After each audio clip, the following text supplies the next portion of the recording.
Donc, je suis Lucie Tréguier, je suis avocate au barreau de Paris et je suis cofondatrice avec Cyril Gauvin du cabinet AOD. AOD, c'est un cabinet qui est spécialisé en propriété intellectuelle et en marché de l'art.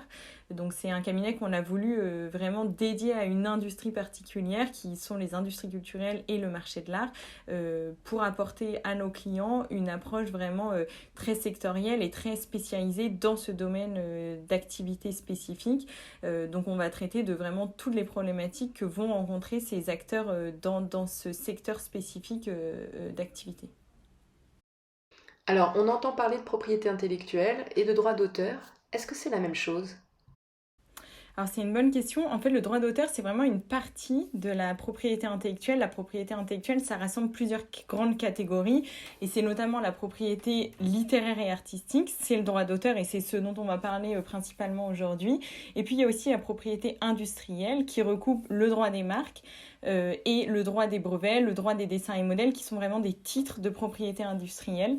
Donc c'est ça la distinction entre droit d'auteur et propriété intellectuelle au sens large. Que doit-on faire pour que le droit d'auteur s'applique?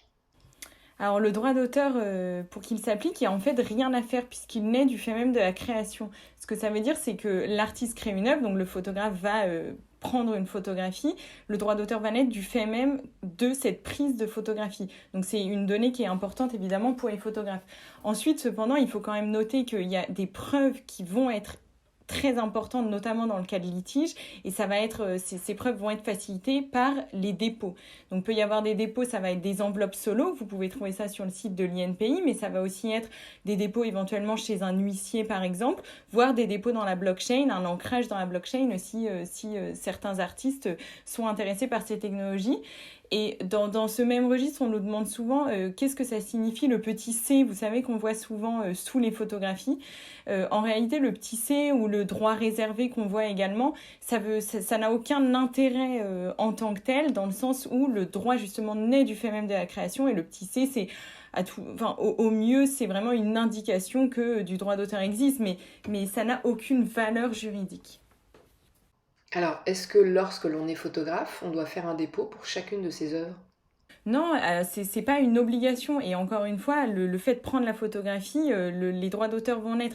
C'est vrai que les dépôts vont être importants et intéressants dans le cadre d'un contentieux en réalité. Donc ça va être si il y a par exemple un sujet de contrefaçon d'un tiers qui aurait réalisé une copie ou juste qui aurait reproduit l'image, la photographie sans autorisation. Dans ce cas-là, dans le cas d'une procédure, ces dépôts-là vont être intéressants pour justement prouver l'antériorité et la paternité des œuvres. Donc c'est là où ces dépôts vont être intéressants, mais toutes les photographies ne doivent pas faire l'objet de dépôts et on va d'ailleurs pouvoir prouver l'antériorité et la paternité par d'autres moyens si jamais les dépôts n'ont pas été réalisés, mais c'est vrai que ça va être plus difficile. Alors, si le photographe n'a pas d'action précise à faire concernant le droit d'auteur, est-ce qu'il y a tout de même des choses importantes à savoir? Ouais, évidemment, il y a des choses à savoir. La première chose, c'est que l'idée n'est pas protégeable. Et ça, c'est vrai que c'est une question qu'on entend souvent. J'ai une super idée de photographie. Est-ce que j'ai des droits d'auteur sur cette idée? Non, la réponse est vraiment non. Tant que la photo n'est pas matérialisée, donc tant que le photographe n'a pas pris la photographie, il n'y a pas de droit d'auteur sur cette idée. Donc ce que ça veut dire, c'est qu'un artiste, un photographe, ne pourra pas empêcher un tiers à qui il aurait parlé de son idée incroyable de photographie de réaliser cette photographie si lui-même ne l'a pas réalisée avant. Donc c'est quelque chose qu'il faut évidemment bien noter. Et puis ensuite, ce qu'il faut savoir pour que le droit d'auteur naisse, c'est qu'il faut que l'œuvre soit considérée comme originale. Alors ça, c'est un critère très controversé. D'ailleurs, en ce moment, il y a pas mal de débats sur la réforme de ce critère d'originalité, mais c'est vraiment la pierre angulaire du droit d'auteur.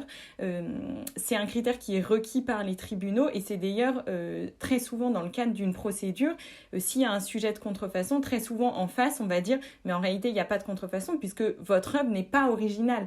Donc ça va être un peu une limite à pas mal de sujets de contrefaçon.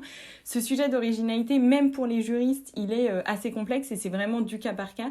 Ce que regarde la jurisprudence, c'est est-ce que la photographie porte l'empreinte de la personnalité de l'auteur. Ce que ça signifie, ça va être est-ce qu'il y a des choix qui sont libres et créatifs qui ont été réalisés, est-ce que l'auteur a vraiment pu mettre sa personnalité dans la photographie, et ça va être analysé avec des critères à la fois subjectifs subjectif et objectif. Donc on va regarder vraiment le cadrage, le choix de l'instant, l'angle, la prise de vue, etc. Toutes ces choses, l'ouverture, la vitesse, enfin toutes ces choses plus ou moins techniques, mais ça va aussi être vraiment subjectif. Est-ce que ça correspond au style, même si c'est pas vraiment un critère qui est pris en compte, mais en quoi est-ce que l'auteur a pu mettre sa personnalité dans cette photographie, et vraiment on le voit dans les décisions, presque à chaque fois le critère d'originalité est invoqué, et à chaque fois il va vraiment falloir se défendre sur le fait, enfin si on est côté artiste, se défendre sur le fait que l'œuvre est originale. Donc c'est un critère qui est important, et là ce qui est difficile à expliquer en juste quelques minutes, mais qu'il ne faut pas oublier pour les photographes. Quels sont les droits qui résultent du droit d'auteur? Alors, il y a deux grandes branches principales qu'il faut connaître. La première branche, c'est le droit patrimonial, c'est les attributs qu'on dit économiques. Donc, ça va être notamment le droit de représentation, le droit de reproduction, et c'est ce qui va pouvoir être licencié, c'est ce qui va pouvoir être cédé, c'est ce qui va pouvoir en fait permettre à l'auteur de vivre concrètement de sa création, de ses œuvres. L'autre branche, c'est les droits moraux. Ces droits moraux, ils sont vraiment attachés à l'auteur, ils protègent des intérêts qui ne sont pas économiques, donc qui ne sont pas patrimoniaux, donc c'est à l'inverse des attributs patrimoniaux, et ça va être notamment le droit de paternité, donc ça va être concrètement le droit pour l'auteur d'avoir son nom sur sa photographie ou son pseudonyme, ou d'ailleurs de ne pas avoir son nom. Donc s'il veut que son œuvre reste anonyme, l'auteur, via ce droit de paternité qui est un droit moral, va pouvoir l'exiger. Le deuxième grand droit moral, ça va être le droit à l'intégrité de l'œuvre. Donc là, ça va être un droit qui est souvent invoqué de manière un peu négative, puisqu'on va dire c'est le droit d'exiger que l'intégrité soit respectée. Donc ça va être par exemple, vous prenez une photographie en noir et blanc, vous allez pouvoir interdire qu'un tiers la mette en sépia ou en couleur. Et vous allez aussi pouvoir interdire qu'un tiers crop rogne votre photographie. Donc toutes ces choses, ça peut être invoqué au titre des droits moraux. Ces droits moraux-là, ils ne peuvent pas faire l'objet de contrats, donc ils sont incessibles, ils vont pas pouvoir être exploités et on va pas pouvoir en tirer de recettes.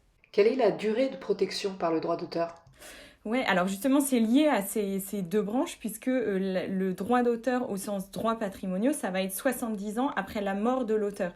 Donc c'est vraiment le décès de l'auteur qui est pris en compte pour calculer ces 70 ans. Les droits moraux, en revanche, ils sont imprescriptibles. Donc ça veut dire qu'ils vont perdurer après ces 70 ans, et ils vont être transmis aux héritiers qui pourront agir sur le fondement des droits moraux. Quelle possibilité a un photographe lorsque ses droits d'auteur ne sont pas respectés? Alors, la première chose qu'il peut faire, ça va être d'essayer donc par lui-même, donc concrètement, donc une reproduction de son image sur les réseaux sociaux. Il va essayer de contacter le titulaire du compte et lui demander, voilà, c'est vraiment un règlement vraiment purement à l'amiable, sans l'intervention d'un avocat, lui demander que la photo soit supprimée ou que son nom apparaisse selon la violation qui est faite, à soit ses droits patrimoniaux, soit ses droits moraux, soit les deux. Dans un premier temps, c'est ce qui peut être envisageable. Ensuite, si ça ne fonctionne pas, il va falloir passer à l'étape donc supérieure, à l'étape suivante, qui va être l'envoi d'une mise en demeure. Donc la mise en demeure, vous pouvez encore une fois en tant que photographe essayer de l'envoyer tout seul, mais si ça fonctionne pas, une mise en demeure d'avocat, donc avec l'entête avocat évidemment, l'entête du cabinet, et surtout bien préciser, donc ça c'est le travail d'un avocat, mais nous ce qu'on fait c'est que évidemment on précise bien les fondements qui vont être invoqués, détailler le préjudice qui est subi par le photographe, et voilà, et demander, en fait c'est une mise en demeure, donc on va mettre en demeure la personne de supprimer les photos et éventuellement d'indemniser le photographe pour le préjudice qu'il aurait subi du fait de cette violation, soit de ses droits patrimoniaux, soit de ses droits moraux. Si ça marche toujours pas, c'est encore l'étape supérieure et ça va être d'assigner en justice, donc concrètement ça va être le tribunal judiciaire de Paris là en l'occurrence, mais qui aurait compétence sur le fondement de la contrefaçon. Donc ça va être, voilà, encore une fois, à détailler soit droits patrimoniaux uniquement, soit les deux, soit seulement droits moraux, c'est plus rare, mais c'est possible. Et dans ce cas, ça va être une procédure judiciaire vraiment qui va être engagée. On essaie évidemment de ne pas aller jusque-là. Pour un photographe particulièrement, c'est évidemment préférable de trouver un règlement amiable avant. Donc ça va être dans le cadre d'un protocole transactionnel où éventuellement il va y avoir une compensation du préjudice qu'il aurait subi en plus de l'arrêt de l'exploitation de l'image. parce que une procédure, c'est quelque chose de long, ça va prendre 1 an et demi en ce moment, jusqu'aux plaidoiries. Et puis pendant tout ce temps-là, c'est potentiellement l'image qui continue d'être exploitée, mais parfois on est obligé d'aller jusque-là si la mise en demeure reste totalement sans réponse, si on n'a aucun interlocuteur, ou si en face, en fait, ils sont déterminés à aussi aller au bout, et si pour eux, ils considèrent qu'ils préfèrent exploiter l'image et donc en bénéficier plutôt que de faire quoi que ce soit, en fait, et de suivre cette procédure.